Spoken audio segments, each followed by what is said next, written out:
Hi, I'm Dan Smith, and I'm going to teach you how to play Boom Boom. It's a really cool blues riff and song by a guy named John Lee Hooker. And I first heard this song as done by a group called the Animals. They were a British invasion group back in the 60s. And there's a bunch of different ways you can do the song. I've kind of developed a way of doing it with my students over the years that I've tried to kind of optimize in a couple different ways so that it teaches you your way around the neck a little bit, so you get to know the relationship between different root notes of the song. And I'm going to show it to you in a way that is going to really require you to use your pinky a lot. And as you'll learn if you watch more of my videos, I'm a big fan of developing your pinky because it's a very powerful way just to create more possibilities for yourself as a guitar player. And the cool thing about this song, among many cool things, is that it has a kind of call and response aspect to it. So you're essentially playing lead and rhythm all at the same time. So it's a good way to kind of put all your skills together. And, you know, as I like to say, it makes you sound like you can play guitar. So I'm going to play it through once. There's basically two different sections to it. There's a kind of a lead bass line section, and then there's what I'll call a blues shuffle kind of section to it. But once we go through all that, then we'll break it down piece by piece. So it goes like this.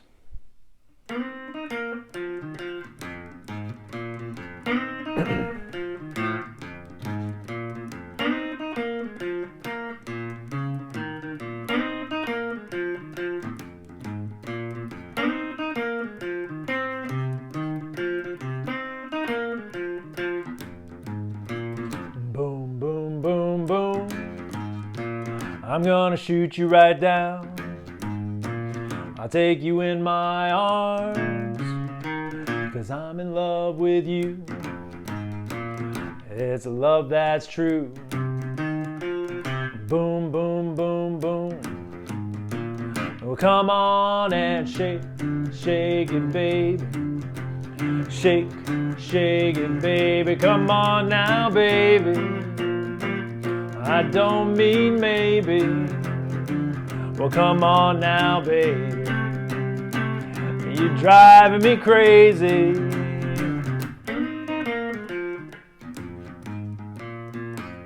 So there's a lot more to the song, but those are the basic elements of it. Let's start with the bass line. It's a good place to kind of get your foot in the door with a riff like this. We're doing this in the key of F. And it's what we call a 1-4-5 chord progression. Now, don't worry if you don't know what that means, but if you're going to do anything with blues and just with music in general, that's going to be a good thing for you to learn about eventually. I am going to be doing a video about chord progressions and chord construction and what all those numbers mean, you know, 1-4-5 or what's a C7th and all that kind of stuff. But in the meantime, let's learn this blues riff. So you're going to start on the 6th string of the 1st fret with your index finger, and you're going to play it 2 times. Now eventually you're going to want to do this with up and down strokes, but for right now, if you're not feeling ready for that, just start with all down strokes. But then from there you're going to use your pinky and hold down the 6th string on the 4th fret, and you're going to do that 2 times. So you've got 6th string 1st fret, 6th string 4th fret, and then you're going to go to the 5th string on the 1st fret and play that 2 times. And you're going to use your index finger to do that, and then you go back to the 6th string on the 1st fret, but you only play it 1 time. Now, I'll give you a little tip for that last little note change there. When you're going from the 5th string back to the 6th string, try to use the flat inside part of your finger as opposed to the tip of your finger, right? Because if you do that, then you don't have to pick up your finger again. You can just lean it onto the 6th string. It's a much more efficient way to make your way through notes. See how my index finger doesn't really move? I just kind of lean it. You want to look for stuff like that. You want to look for things that makes your life a little easier. So anyway, we're going to call that bass line F because it's based on an F chord.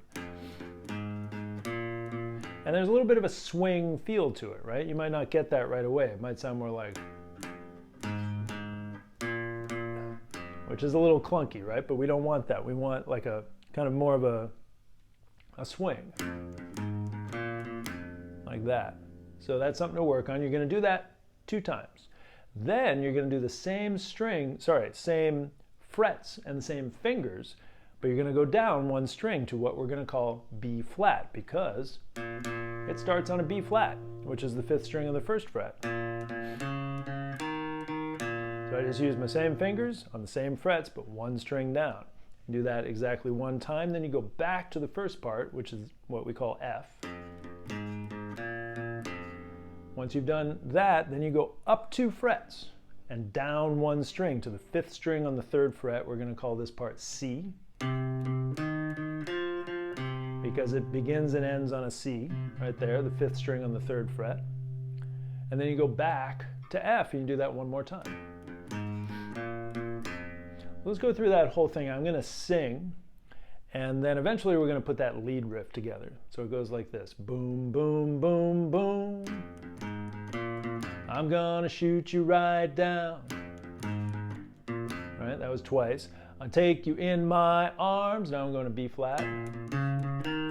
Cause I'm in love with you. Then I'm back to F. Cause it's love that's true. C.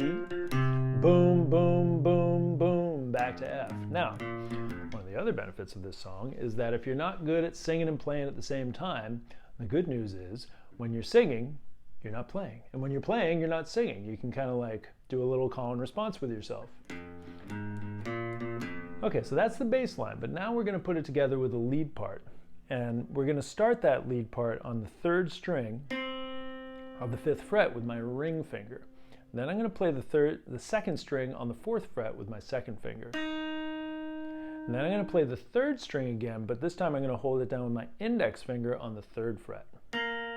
So I got 3rd string 5th fret, 2nd string 4th fret with my middle finger, and then 3rd string 3rd fret with my index finger. Right? Try to do that as one movement. Then my pinky is going to reach up to the 4th fret on the 6th fret. Oh, sorry, 4th string on the 6th fret. So, right? So that's a little bit of a challenge, right? If you're not used to using your pinky. And I'll give you a little tip about using your pinky. Get it ready. Don't keep your pinky out here, right? Because then you're going to have to reach all the way to the 4th fret. Keep it where you need it, right? You want to try to keep your fingers close to the strings, because then it's going to be a lot easier to do things a little quicker. But then from there, you're going to go to the 4th string on the 3rd fret with your index finger. And then reach back up to the 6th fret, but this time you're going to hold down the 5th string with your pinky and go back to the 4th string on the 3rd fret. So all together, that's one time through the lead riff, and we're going to call this part F because it ends on an F, but a different F than you were playing up here, right? They're both the same note, but they are an octave apart. So that's a good opportunity to get to know where your Fs are and where they are in relation to each other, right? So, because that's a relationship that's really good to know about. So again, that's the first lead part. Now, the way I play this song, and it's a little different than John Lee Hooker and a little different than the Animals, I never actually changed that riff except for the last note. So I'm going to play exactly the same riff, but I'm going to end on a different note when I go to B flat, which is the 3rd string on the 3rd fret. Right? Same fret, one string down. That's B flat. Then I go back to F, I do that one more time,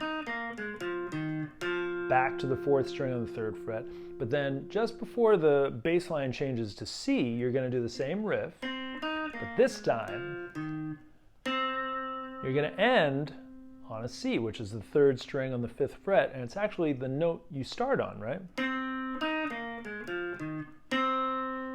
Then you go back to F.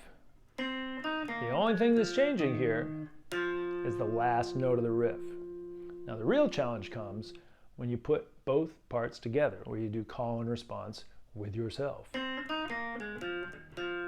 and then you play the bass line. Now I'm going to go to B flat, and I'm going to B flat for my bass line. Now I'm going back to F. Now I'm going to C, and then I go back to F.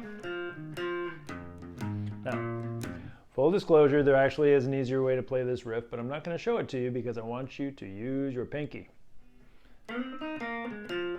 All right, I'll show it to you. It goes like this. No pinky required. Same first 3 notes, but then you slide down 2 frets with your index finger to the 3rd string on the 1st fret, and then you reach up to the 4th string on the 3rd fret with your ring finger, and then go back to the 4th string on the 1st fret with your index finger, and then go back to the 4th string on the 3rd fret. So that is an easier way to do it, but if you want to become a better guitar player, it behooves you to use your pinky. That's how I do it. However, if you want to do it the easier way, and you want to go to B flat, just land on B flat, the 3rd string of the 3rd fret. And then if you want to go to C, you land on C, the 3rd string of the 5th fret. So just check out these relationships too, between the high root note, here's a C, and here's a low C. That's a relationship, it's an octave relationship. So for those of you out there trying to get to know the neck, that's a good relationship to get to know, because you will always find the same note that you play on the 5th string, on the 3rd string, 2 frets higher. That's a rule, a landmark, if you will, a relationship you can take to the bank. Wherever you are on the neck, you will find that octave relationship between the 5th and 3rd strings and the 6th and 4th strings. That's an F and an F, a G and a G, an A and an A, and so on and so forth. Now I know what you're wondering. You're wondering, Dan, what about the 4th and 2nd strings and the 3rd and 1st strings? I'm glad you brought that up, because if you hold down the 4th string on the 3rd fret, that's an F, as you may recall from before, but then you hold down the 2nd string on the 6th fret. Different relationship fret-wise, but the same relationship note-wise. They are both Fs, but they're an octave apart. But that relationship holds true wherever you are on the 4th and 2nd strings. Now, what about the 3rd and 1st strings? Same relationship note-wise and fret-wise as the 4th and 2nd strings. So you hold down the 3rd string on the 3rd fret, which of course you remember is B flat. But then if you hold down the 1st string on the 6th fret, that's also B flat. So this is kind of how you get to know the neck. You find these kind of patterns, you know, it's a lot of pattern recognition when it comes to getting to know the neck. However, to put it all together is a real challenge. You gotta go slowly. I'm not going slowly right now, I'm going pretty fast.